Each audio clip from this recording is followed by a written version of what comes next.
ছাত্রলীগের সাবেক নেতা এবং কর্মী হিসাবে কথা বলে যাই। আজকে আমি বলে আসছি যে আমার যত তকমা আছে সব তকমা তোমরা নিয়ে যাও।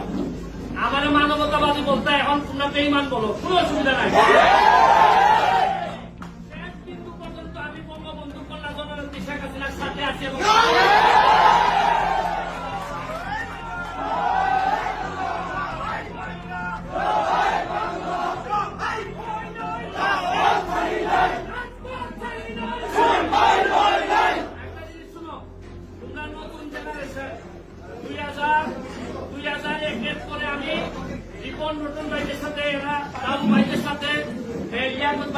রাজনীতি করার সুযোগ পাইছিলাম।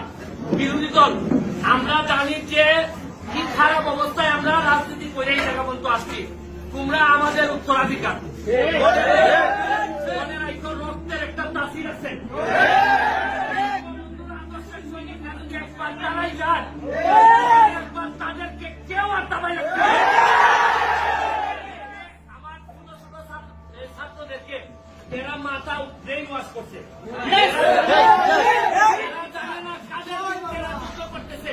আজকে যদি এরা ক্ষমতা থেকে পতন করতে পারে, কালকে এদেরকে রাখতে পারে জামাত শিবির ক্ষমতা নিবে। এরা জানেই না এরা কিসের জন্য যুদ্ধ করতেছে, এরা জানেই না।